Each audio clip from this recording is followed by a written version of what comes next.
Bom dia a todos e a paz do Senhor Jesus Cristo. Estamos em mais um vídeo da verdade, da vida e da origem dos ensinamentos da Igreja do Senhor Jesus Cristo, a coluna e a firmeza da verdade. Em nosso último estudo, irmãos, do apóstolo Paulo enviando sua primeira carta aos irmãos que formavam a Igreja do Senhor e que moravam na cidade de Corintos, nós vimos o irmão Paulo dando diversos ensinamentos a respeito do convívio familiar entre o casal, entre o marido e a esposa. Vimos diversos ensinamentos que nos fortificaram mais na fé e em como agradar a Deus utilizando nossos corpos como templo e morada do Espírito Santo de Deus, ao mesmo tempo em que estamos casados. E temos que ter relacionamento íntimo com nossas esposas ou as esposas com seus maridos. Mesmo assim, nossos corpos continuam sendo templo e morada do Espírito Santo de Deus. E ele nos ajudou a compreender isso, a não ir além daquilo que é natural no relacionamento íntimo, ou propriamente dizendo, no relacionamento sexual entre um casal que serve a Jesus Cristo. Não ir além demais como o mundo faz, com muitas coisas, muitas invenções na hora do sexo, coisas que saem da natureza humana. São coisas que nós só vemos os animais fazerem. Então, os que seguem o Senhor Jesus Cristo têm que ter o seu sexo limpo, pautado naquilo que é natural e normal. Nada de invenção, de coisa fora do comum.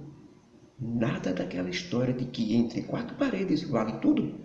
Isso é mentira, isso não veio de Deus. Entre quatro paredes ainda está dois corpos que se formam um só, mas que são templo e morada do Espírito Santo vindo de Deus. Então respeito, certo? Até onde vocês puderem fazer, muito respeito. Então o apóstolo Paulo deu esses ensinamentos aos irmãos ali de Coríntios, até porque foram os próprios irmãos que perguntaram a Paulo, né, o que eles deviam, quais seriam os procedimentos nisso. E Paulo, como não negava nada, ele bem disse que toda a verdade de Deus, que Jesus Cristo revelou a ele lá na cidade de Tarso, logo no começo, lembra?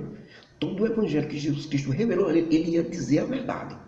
Ele não escondeu. Por isso, muitos líderes naquele tempo já estavam tentando desgastar Paulo, tentando tirar Paulo, porque Paulo não fazia parte dos 12 apóstolos, já não considerava Paulo como apóstolo, porque Paulo dizia a verdade, doa em quem doer, exatamente como a igreja do Senhor Jesus Cristo faz.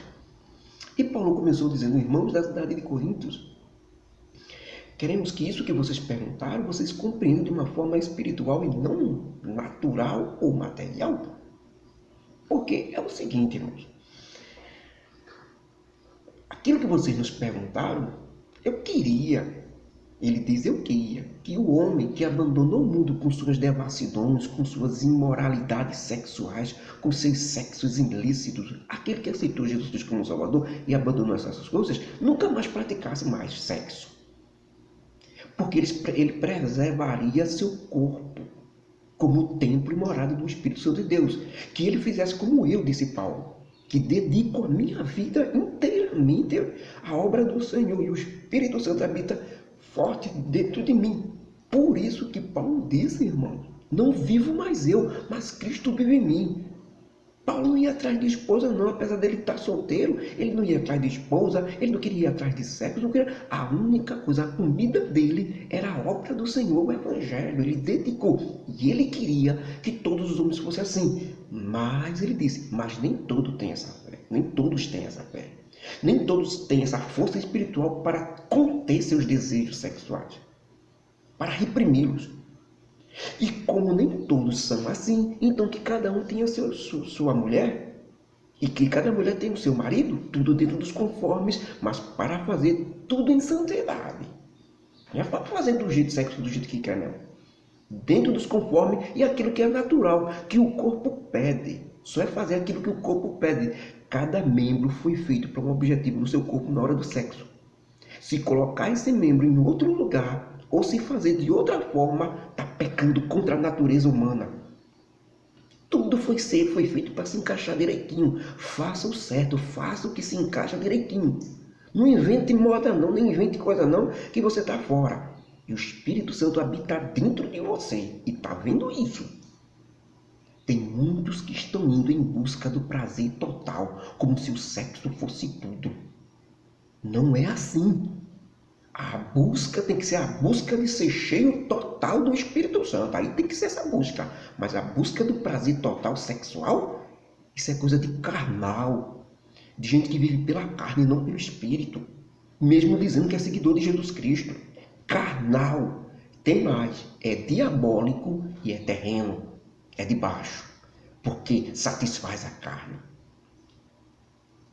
Então, irmãos, Paulo disse, eu queria que fosse, mas nem todos têm essa força. Nem todos têm essa mesma força espiritual. Agora, tem uma coisa, os homens, as mulheres, depois de casados, já que não podem, não estão podendo, estão querendo se casar, estão querendo ter um relacionamento sexual, tudo bem, não peca, casem. Mas depois de casado, lembre-se de uma coisa, que vocês juraram diante de Deus no altar que seriam um do outro. O homem vai ser para a mulher e a mulher vai ser para o homem.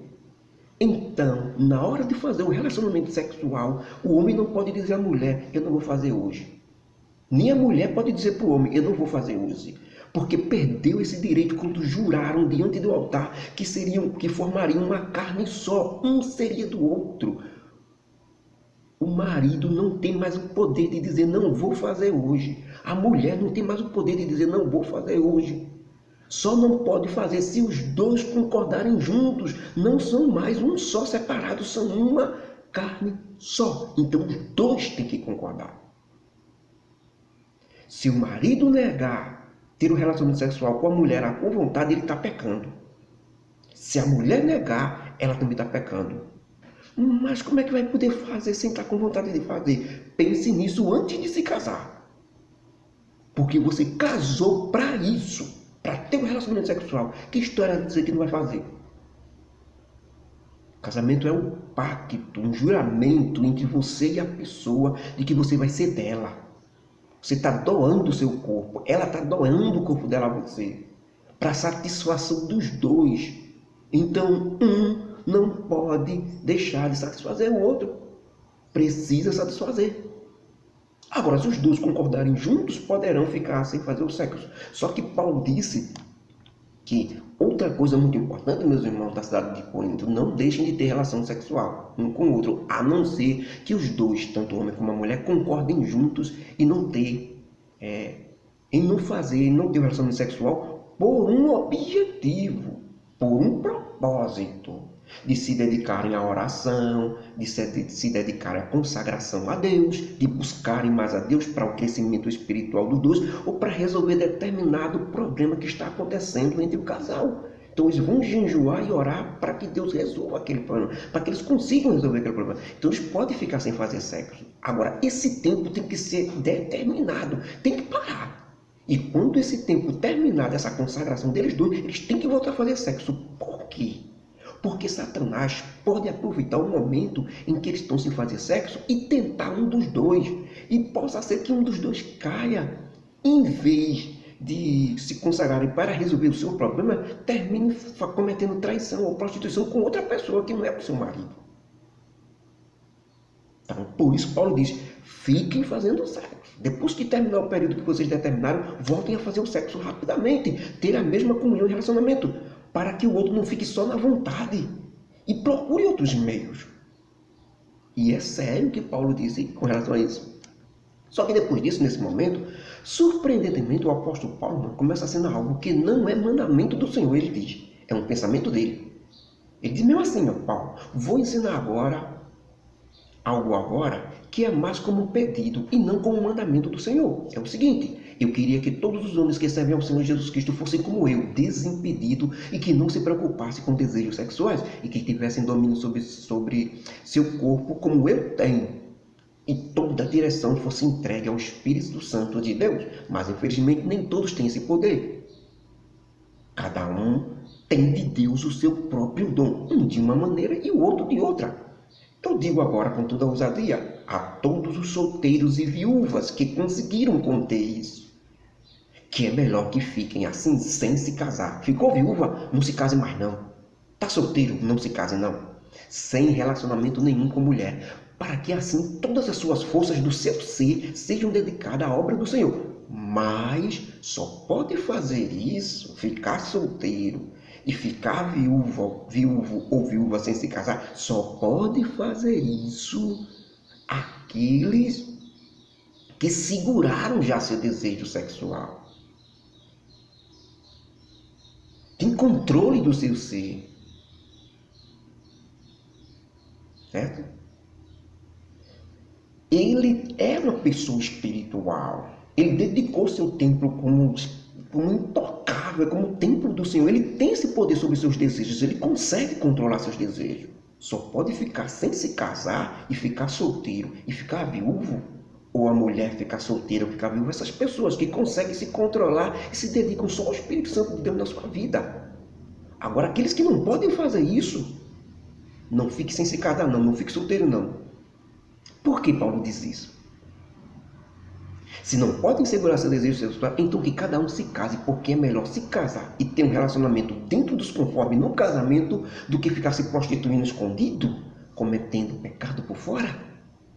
Se é para ficar cometendo pecado por fora, então se case e tenha um relacionamento sexual. Agora, se você tem controle sobre a sua vida, seus desejos, se seus desejos sexuais não valem a pena, se você conseguiu controlar ele pelo Espírito Santo, então fique sem casar, fique sem mulher. Não procure isso não, procure só a obra do Senhor. Então, depois disso, o apóstolo Paulo, mais uma vez, agora diz que agora é mandamento do Senhor. Agora não é mais pensamento dele não. É um mandamento do Senhor. Não é só um pensamento meu, diz Paulo. É mandamento sim, para aqueles que estão casados. É que a mulher não se separe do marido. Se por algum motivo se separar e o motivo da sua separação não foi a traição dele ou a morte dele, então que essa mulher não se case nunca mais ou retorne para o seu marido. Isto se quiser continuar servindo ao Senhor, Jesus Cristo. A ordem é essa. Não pode se separar por qualquer coisa não, porque deixou de gostar, porque está achando ele feio agora, porque brigou com ele. Não pode mais não. Só se ele cometer traição, se prostituir, ou se ele morrer. É o único motivo que ela está livre para casar com outro. Fora disso não pode não.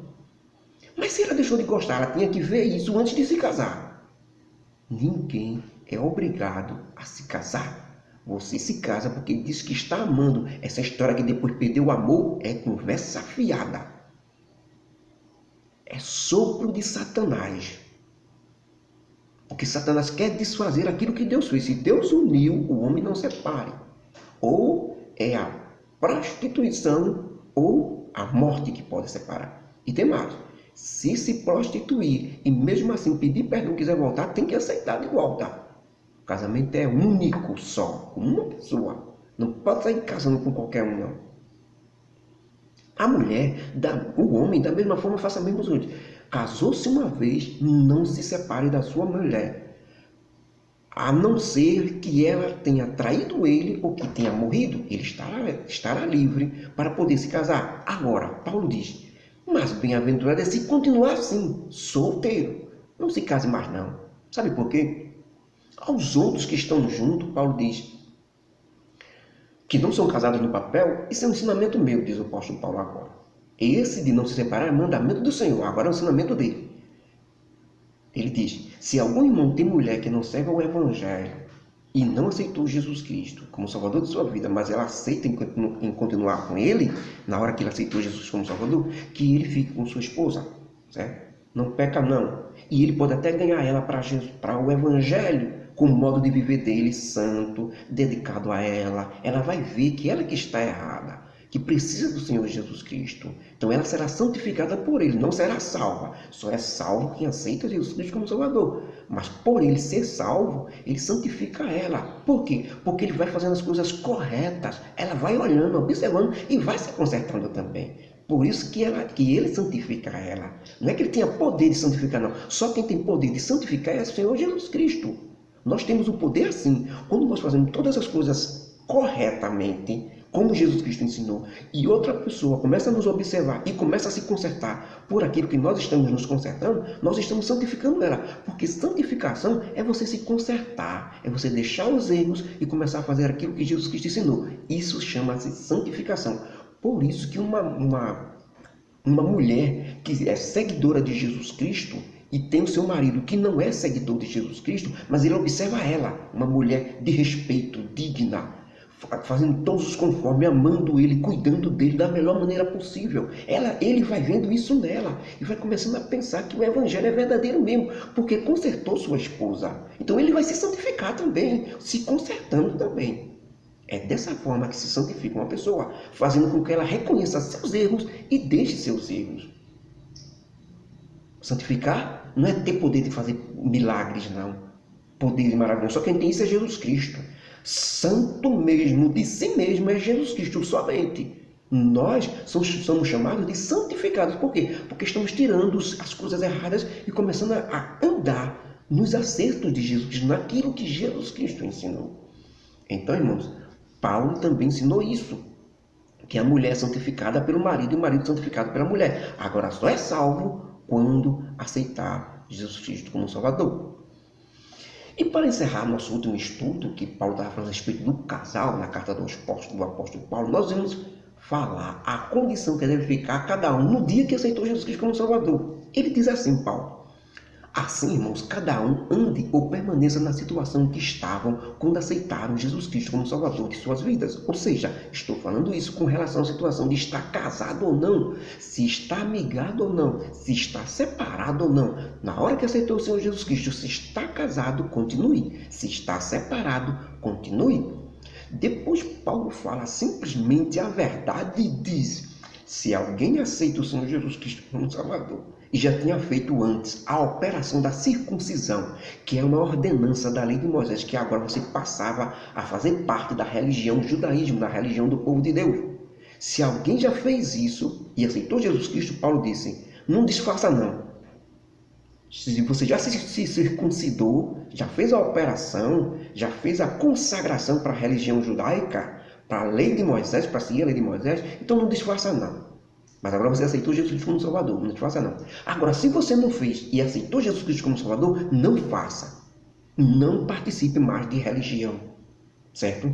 Não se consagre, porque você agora faz parte da igreja do Senhor. Você é consagrado na igreja do Senhor.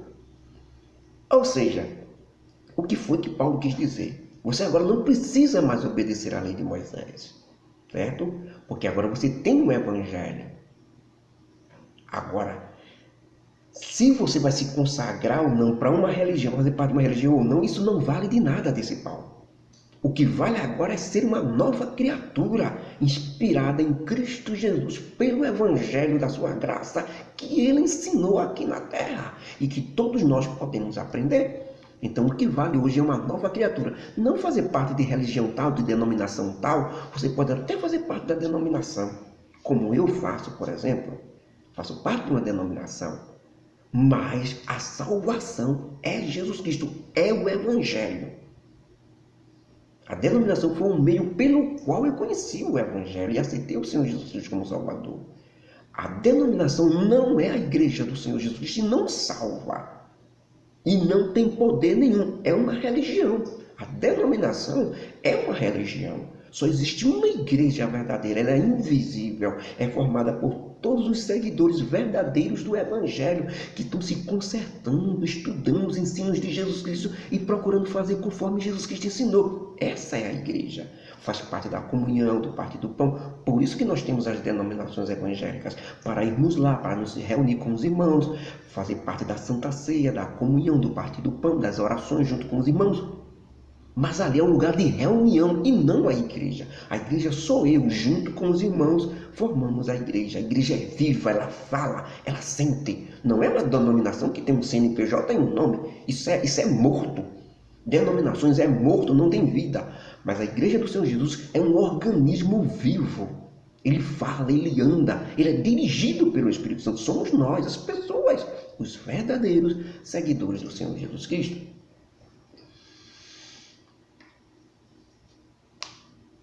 Então, depois disso, irmãos, Paulo diz, então cuidem dos vossos corpos. Foste comprado por um bom preço por Jesus Cristo, irmãos. Pelo amor de Deus, não se tornem servos dos homens. Obedeçam primeiro a Jesus Cristo através do Espírito Santo. É dele que você é servo agora e foi comprado. Agora o apóstolo Paulo diz algo que está completamente esquecido e banido nos nossos dias. É com isso que ele encerra seu último estudo. É sobre os virgens. Quase ninguém mais quer ouvir falar disso, como se fosse algo ruim. Mas pelo contrário, para Deus, o virgem é uma coisa ainda que mais sublime do que aquele que é casado. Tudo que eu, apóstolo Paulo, ensinei a vocês até agora foi referente aos casados. Agora, quanto aos que são virgens, não são casados, não tiveram nenhum relacionamento sexual com outra pessoa, eu não tenho mandamento da parte de Deus para essa sua situação atual de ser virgem, estarem livres, ou seja, ser virgem. Mas eu vou dar o meu parecer ou a minha posição, eu, apóstolo Paulo, com relação às pessoas virgens que estão na igreja do Senhor. Para mim, os virgens são como aqueles que receberam a misericórdia de Senhor para ser fiel em tudo, tanto no espírito como no corpo e a alma. É um vislumbre glorioso ser virgem para o Senhor. Porque o casado já não pode mais oferecer o seu corpo intocável para a habitação de Deus em espírito, mas o que está virgem pode sim, tanto corpo como espírito e alma, pode ser considerado bom pode ser considerado bom por causa da constante necessidade atualmente, certo? Diz o apóstolo Paulo, que para o homem ficar virgem. Se você está sem mulher, não busque mulher de jeito nenhum, mas você só pode não buscar mulher se viver em espírito, numa vida totalmente entregue ao Espírito Santo e com poder e domínio sobre a sua própria carne. Se você crucificou sua carne e já tenha vencido seus desejos sexuais e também anda em espírito e não na carne, só assim você deve ficar sem mulher. Mas se por acaso quiser casar, tudo bem, irmão. Não está pecando não, que se case. Tudo dentro dos conformes da lei. E se a mulher virgem quiser se casar, também não está pecando, que se case. Tudo dentro dos conformes. Mas daqui para frente, vocês que eram virgens e que agora se casaram, vão ter tribulações e tentações na carne produzidas por Satanás com relação aos desejos sexuais dentro de seus casamentos. E eu queria poupar vocês dessas coisas, para se dedicarem exclusivamente a Deus com seus corpos. Eu falo todas essas coisas, irmãos, porque o tempo deste mundo está terminando. Chegamos numa situação em que aqueles que têm mulheres se comportem como se não tivessem. Façam só o necessário mesmo no relacionamento sexual. Nada de invenção, nem de coisa fora do normal, fora do comum, nem de vontades exageradas, prazer total. Isso é diabólico, é terreno, é carnal. E aqueles que choram se comportam como se não chorassem. Aqueles que folgam se comportam como se não folgassem. E aqueles que usam das coisas do mundo se comportam como se não usassem. Porque estamos no fim dos tempos já. Tudo passa, irmão. A aparência deste mundo passa, mas o que faz a vontade do Senhor permanece para sempre. E assim foi que Paulo encerrou nosso último estudo, exatamente falando sobre os virgens e o que eles representam para o Senhor, uma coroa, uma dádiva. Quando isso hoje no mundo está totalmente esquecido. É totalmente feio ser virgem no mundo, porque o mundo não é como o Senhor. O mundo não é como a igreja. A igreja valoriza o virgem. O mundo desculhamba com ele. O mundo, uma pessoa virgem, o mundo manga, zomba, ri, ridiculariza. Já Deus elogia, coloca ele lá em cima, certo? Mais do que aquele que é casado. Certo? E foi assim que Paulo encerrou nosso último estudo.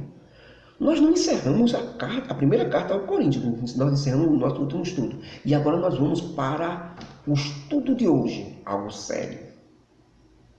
É sobre exatamente tudo aquilo que as pessoas dedicam a seus ídolos. Algo sério agora que Paulo vai falar e que devemos prestar muita atenção, irmãos. Eu, apóstolo Paulo, vou falar de algo muito sério a respeito dos ídolos lá do mundo, ou como nós chamamos fora da igreja, das pessoas que estão lá. Tanto os ídolos feitos de barro, pedra, gesso, como aqueles feitos de carne e osso, que são as pessoas, mas que as pessoas transformaram eles em ídolos em seus corações, pois amam demais esses famosos no fundo do fundo de seus corações. E uma coisa é certa, irmãos.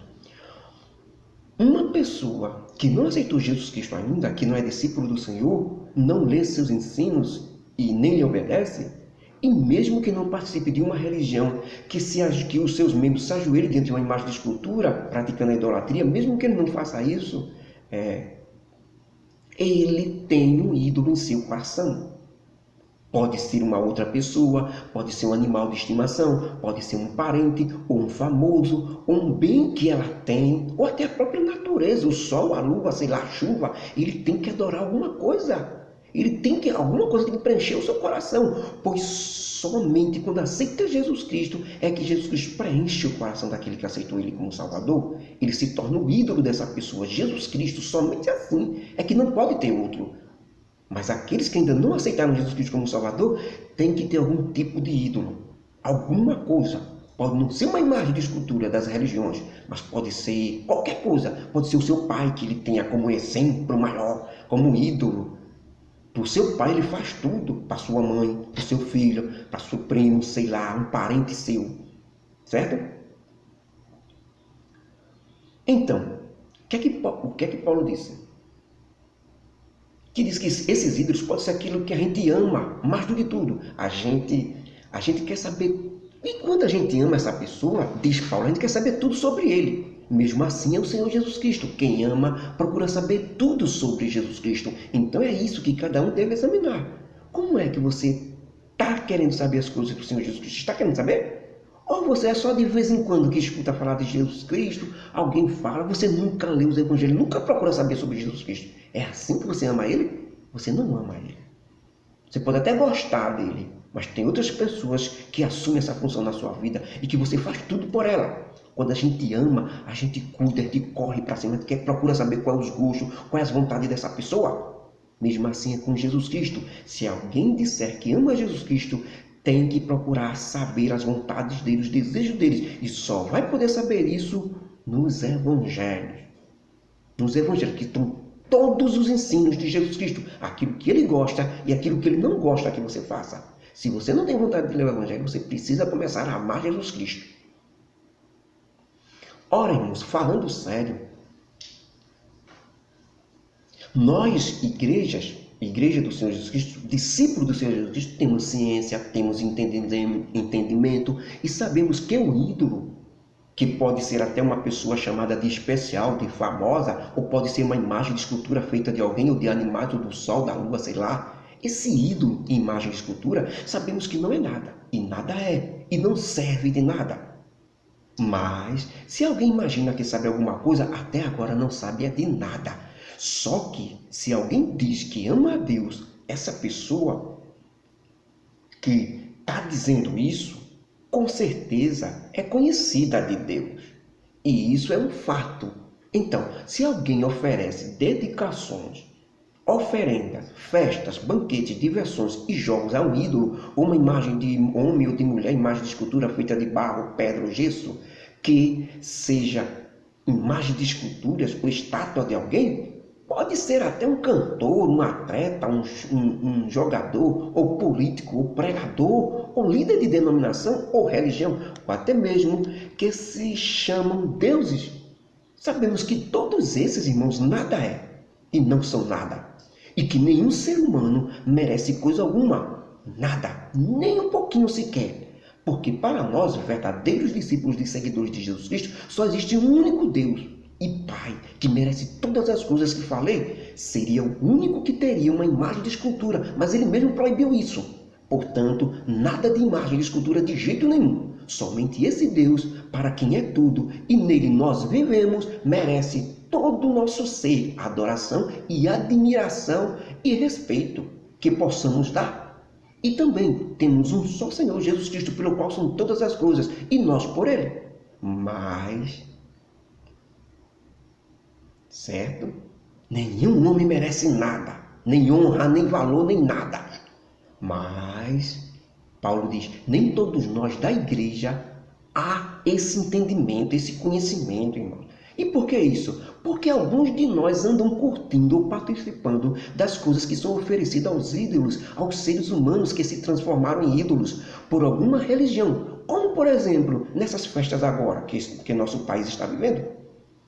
E o que acontece? Os irmãos que são mais fracos ficam confusos quando veem lideranças, das denominações participando do Dia dos Namorados, por exemplo, que não está nos ensinamentos do Senhor Jesus Cristo e é uma oferenda ao ídolo de uma religião chamada de Santo dos Casamenteiros, o Santo Antônio. João disse que não ameis o mundo e nem aquilo que no mundo há. Quem ama o mundo, o amor do Pai não está nele. Isto está escrito na primeira epístola do apóstolo João, capítulo 2, os versículos do 15 até o 20. E o mundo passa e a sua concupiscência, mas aquele que faz a vontade do Senhor permanece para sempre. Certo?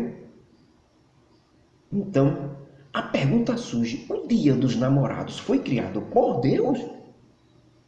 Ou pelas Escrituras Sagradas? Há alguma referência a isso? Mas foi criada pelo mundo, por uma religião, pelas pessoas, pelos homens. Se eles foram criados pelos homens, pelo mundo, por que os líderes estão comemorando e seguindo esse dia com desculpas e pretextos que estão fazendo isso para suas namoradas e esposas? É por causa disso que aqueles que são mais fracos na igreja ficam com a consciência contaminada. Ora, irmãos, disse Paulo, os que seguem a Jesus Cristo e formamos as igrejas do Senhor, temos total liberdade de curtir e participar dessas coisas, de tudo aquilo que é oferecido aos seres humanos. Porque se curtirmos, nada temos de mal. Se não curtirmos, também não tem problema. Mas, irmãos, cuidado, para que essa liberdade não seja de alguma maneira escândalo para aqueles irmãos que são mais fracos na consciência, na sabedoria e na fé, e fiquem horrorizados.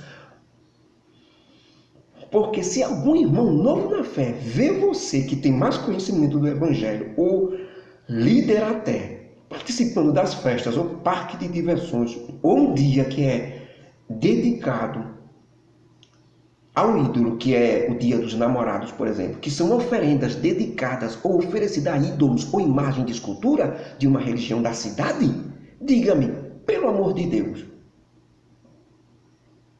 se eles também não vão participar da mesma forma, e de tudo, ou ainda muito mais, que é oferecido a esses ídolos? É claro que vão, e pela tua rebeldia, irmão, disse o apóstolo Paulo, perecerá na sua consciência limpa aquele irmão por quem Jesus Cristo morreu e deveria ser o único líder ídolo da vida dele. E assim, ferindo a consciência do irmão, tu estarás pecando contra Jesus Cristo, irmão. Pelo que eu, apóstolo Paulo, digo que se há dedicações, oferendas, festas, banquetes, diversões, jogos ou dia tal oferecido a um ídolo, que pode ser uma pessoa, ou cantor, ou pregador, ou líder, ídolos, seja lá o que for, e se isso escandalizar, ou deixar confuso, ou horrorizar o meu irmão na fé, nunca mais participarei de nada disso, para que eu seja exemplo de que meu irmão faça tudo somente para Jesus Cristo, o único ídolo que existe. É por isso que tem,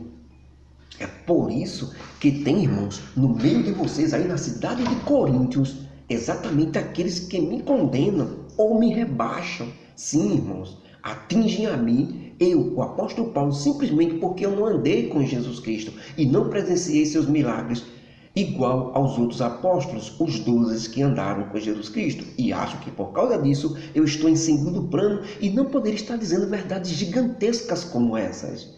Não sabem eles que eu trabalhei no Evangelho do Senhor muito mais do que os 12. E isso pela graça de Deus em mim. Porque na verdade, esses líderes que se corromperam, que falam mal de mim, estão corrompendo a igreja, por isso são os que mais estão atingidos com essas verdades. Por isso eu pergunto, não sou eu apóstolo? Não sou livre? Não vi eu a Jesus Cristo numa visão? E o principal, vocês em Coríntios não são a minha obra no Senhor? Se por acaso, para esses irmãos, eu não sou apóstolo, ao menos para vocês que se converteram com a minha pregação, eu sou sim apóstolo e ninguém pode arrancar isso de mim. Porque vocês, irmãos da cidade de Coríntios, são a confirmação cabal e verdadeira do meu apostolado dado pelo Senhor. Se eu não fosse do Senhor, um apóstolo verdadeiro, não teria sido enviado até vocês pelo Santo Espírito de Deus. Vocês são a minha defesa para aqueles líderes aproveitadores e carnais que chegaram na liderança e que me condenam. Só para vocês terem uma ideia do absurdo que esses líderes hoje, por exemplo, não temos nós, que esses líderes fazem, não temos nós, eu e Barnabé, o direito de comer e de beber? Eu e Barnabé não temos nós o direito de levar uma irmã conosco na obra do Senhor, igual aos outros apóstolos, que são os 12, que andaram com Jesus Cristo, como o apóstolo Pedro, por exemplo? Ou somente eu, Paulo e Barnabé não temos o direito de deixar de trabalhar? Fomos nós que escolhemos trabalhar e ao mesmo tempo ser pastor. Tudo isso para dar exemplos. Mas se por acaso não trabalhássemos, eles iriam nos criticar de novo. Então pergunto, quem jamais trabalha para só depois dar aos outros? Quem planta frutas e não colhe elas para comer também? Quem cuida e pastoreia o gado e não bebe do leite das vacas? Será que estou dizendo essas coisas segundo homens? Não, irmãos, porque está escrito na Bíblia, nos ensinamentos de Deus, que você não pode deixar de dar comida ao boi que está puxando a máquina que fura a terra para depois você colocar a semente nela e ter uma boa plantação. Está escrito em Deuteronômio capítulo 25, versículo 4. Será que Deus tem tanto cuidado assim dos bois quando manda dar comida a ele? Ou ele não está querendo dizer isso, se referindo a nós que trabalhamos no seu evangelho e que devemos também ser ajudados por aqueles que se converteram com o nosso trabalho de pregação? Será que nós, irmãos, eu, apóstolo Paulo e Barnabé, que demos a vocês as coisas espirituais, mostramos a salvação através de Jesus Cristo, não podemos ao menos ser ajudados por vocês nas coisas materiais? Se outros que não participaram dessa mensagem que levamos até vocês no começo, mas que agora estão na liderança aí, na cidade de Coríntios, são beneficiados por vocês nas coisas materiais, muito mais nós, que iniciamos o evangelho na cidade de Coríntios, deveríamos ser muito mais beneficiados ainda. Mas nós, irmãos, não usamos desse direito, não. Antes trabalhamos muito para não colocar nenhum impedimento no evangelho. Não sabem vocês que os sacerdotes que administram lá no templo do Senhor em Jerusalém comem das ofertas dos sacrifícios que são oferecidos ao Senhor que está no templo ali em Jerusalém? Eles comem. E que os sacerdotes que estão no altar depois do sacrifício feito comem a carne dos sacrifícios? Assim, da mesma forma, ordenou o Senhor que aqueles que pregam o evangelho vivam do evangelho. Mas nunca e jamais o que prega e o líder no evangelho deve enricar no evangelho, não. Viver luxuando, com luxo, com carro novo dentro do evangelho, não. Não foi isso que ele mandou, não. Ter tudo pago, tudo simplesmente de bom, ter tudo às suas mãos, tudo pago, sem esforço nenhum, sem nada. Deus não mandou isso, não. Viver do evangelho que Deus mandou, irmãos, é simplesmente ter o pão cotidiano de cada dia, com muita humildade. Quem luxa do evangelho está fazendo isso e fica rico, não está fazendo isso para o Senhor, não. Está fazendo isso para si próprio. Ele defende a si próprio e não o evangelho do Senhor. Quem defende o evangelho do Senhor só aceita da igreja o pão cotidiano, somente o dinheiro da sua feira, somente um carrinho popular que você queira possa caminhar. Aqueles que têm carros luxuosos, blindados, né? Tudo dado pela igreja, que enricaram com a igreja, são pastores de si mesmos, não são pastores de Deus, não. A Bíblia mandou viver do evangelho o normal, ter o pão de cada dia. Mas eu, irmão apóstolo Paulo, em nenhum momento usei esse direito de ter o pão cotidiano de vocês me alimentarem. Jamais usei desse direito. Muito pelo contrário, trabalhei muito para ganhar o meu dinheiro e ao mesmo tempo ser pastor quando eu estava aí com vocês. E em vez de ser sustentado por vocês, eu pude ajudar os outros com o meu trabalho, com o meu dinheiro que eu ganhei e não o dinheiro da igreja. Este estudo, irmãos, está na carta do apóstolo Paulo aos Coríntios, no capítulo 8, versículo 1 até o 14. Que a graça do nosso Deus, o amor de Jesus Cristo e as consolações do Espírito Santo estejam conosco hoje e para sempre. Amém? Que Deus nos abençoe, irmão. Pegue esses ensinamentos tremendos da igreja do Senhor e coloque em nosso coração. A graça seja com todos nós, em nome de Jesus Cristo. Amém.